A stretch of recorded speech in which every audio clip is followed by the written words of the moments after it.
Honourable member for Kootenay Columbia.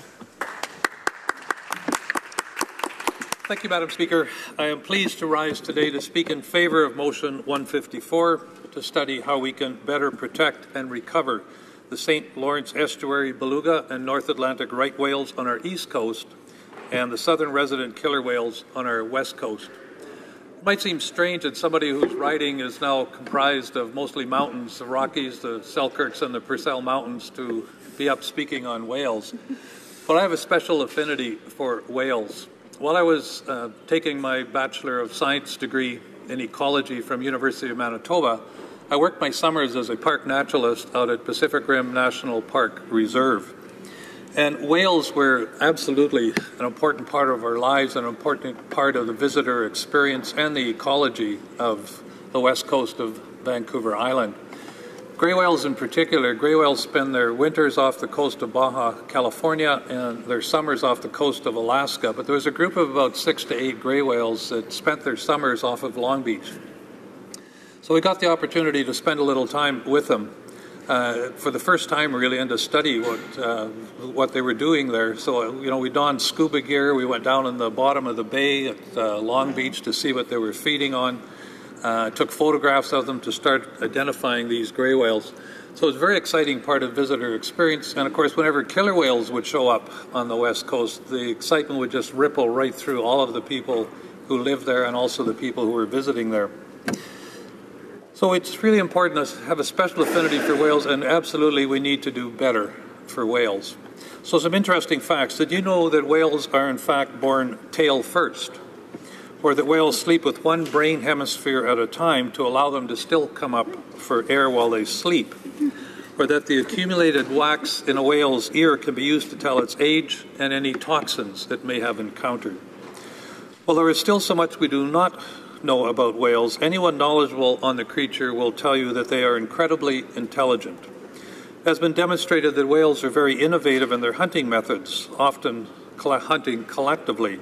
I'm sure some of you have seen the videos of a pod of whales working together to knock the lonely seal off of a patch of ice. And scientists have also observed that whales communicate with a very complex language, and many of you may have heard those recordings, underwater recordings of whales speaking to one another. And they show a range of emotions ranging from joy to grief. There is a documented incident when 30 false killer whales from a pod stayed with an injured member for 3 days in shallow waters until it died. The whales were willing to risk their lives in order to comfort one of their own.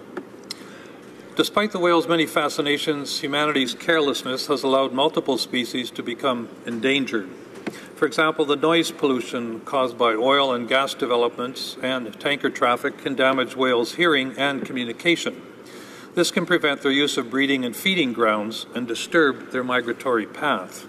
Furthermore, Kinder Morgan's Trans Mountain Pipeline project will increase oil traffic 7-fold along British Columbia's coast, increasing the possibility of collision with ships and a catastrophic spill of raw bitumen. Collision with ships, entanglement in fishing gear, and pollution have caused the deaths of many whales. The southern resident killer whales are now on the endangered species list, with only 76 whales alive today. Only 450 North Atlantic right whales and 900 St. Lawrence Estuary beluga whales remain. Whales are vital to maintaining the food chain and ensuring that overpopulation in the ocean does not occur.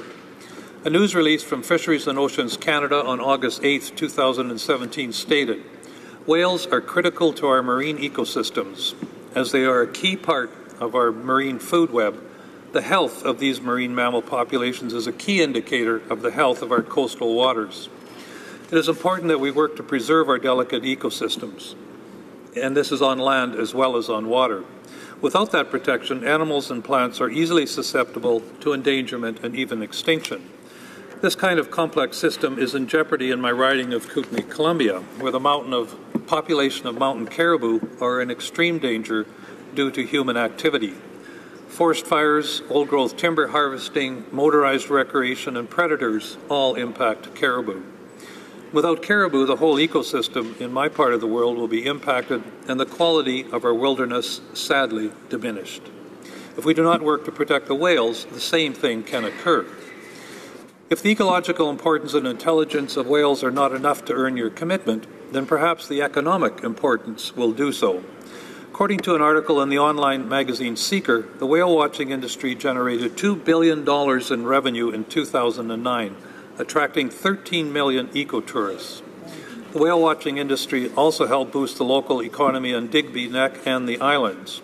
And while the nearest whale feeding and breeding grounds are nowhere near my riding of Kootenay Columbia, my constituents feel that the whales are vital to our province, our economy, and our country.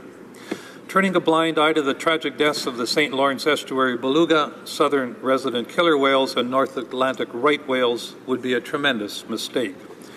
Our desire for oil and carelessness with fishing nets shouldn't cost the lives of hundreds of whales. Volunteer groups like the Campobello Whale Rescue Team shouldn't have to risk their lives responding to dozens of reports of whales caught in fishing nets. The death of these whales could have been prevented. Motion 154 is an attempt to prevent further deaths from occurring. My NDP colleagues and I support Motion 154. The study that will come from this motion will help identify steps to protect and help whales in their recovery and identify the impact of human activity on their survival. This motion was introduced following the death of 12 North Atlantic right whales in Canadian waters and 4 in American waters within the last year, in the span of about 7 months. Roughly 3.5% of the population, the equivalent of suddenly losing 1.25 million Canadians. We must do better. Despite the useful information that we realized through the study, I still have a few concerns with this motion. The Species at Risk Act provides for taking immediate action on such matters. The government should be using that route for whales, issuing an emergency order. We would also like the government to take action on protecting the most vulnerable whale species immediately, not waiting for the outcome of this committee study, which won't be completed until the end of the calendar year. According to Haseen Aladina, lead specialist in ocean conservation with the World Wildlife Fund Canada, the motion doesn't provide the kind of action we need immediately to recover the orcas. More research is not enough to save these orcas that are on the brink of extinction. Concrete action must be taken. Whale watching must be limited when they are foraging, and other measures must be implemented within the next few months in time for the Chinook feeding season in the Salish Sea. The southern resident killer whales were listed under the Species at Risk Act initially in 2003, and action has yet to be taken. On March 15, 2018, Aladina said, "We waited 14 years for an action plan and we're still struggling to get action." It's kind of ridiculous to see how slow things are here. We need to do better. We have a responsibility to do better. Haseen Aladina is right. We need to do better. We need to expedite the action and do what we can to save our whales. In a letter to the Honourable Dominic LeBlanc, the Minister of Fisheries, Oceans and Canadian Coast Guard, from Aaron Hill, the Director of the Watershed Watch Salmon Society, Mr. Hill expressed that he felt that the Minister was not fulfilling his commitment to restore the Chinook salmon population, putting the southern resident killer whales at a greater risk than they already are. Efforts must be made to protect not only the whales, but its food supply and habitat, and that was a quote. With every day that we wait for the committee to begin its work, we risk losing more of our gentle giants. For species that are barely surviving, we do not have time to wait. Just this past weekend, an autopsy found 8 kilograms of plastic in the stomach of a whale found dead on the beach in Thailand. Globally, 8 million tons of plastic end up in the ocean every year, killing marine life. Thanks to my colleague, Member of Parliament Gord Johns, a colleague from the Member of Parliament, in Motion 151 that he has put forward, there is hope for a plastic-free ocean. Government must act immediately to give these whales a fighting chance. In his 1995 Margaret Lawrence lecture titled A Writer's Life, Farley Mowat said, "I have tried to be a spokesman for the other beings that have no voice on how we treat them. We must all be spokespersons for the whales who cannot tell us where they hurt or point the finger at who hurt them. We must not take advantage of their silence. We must use our voices to protect them." I want the opportunity to take my grandkids out to the waters of BC to show them the beautiful southern resident killer whales, and I believe you do as well. Let's all give our support to Motion 154. Reprise the débat, resuming debate. The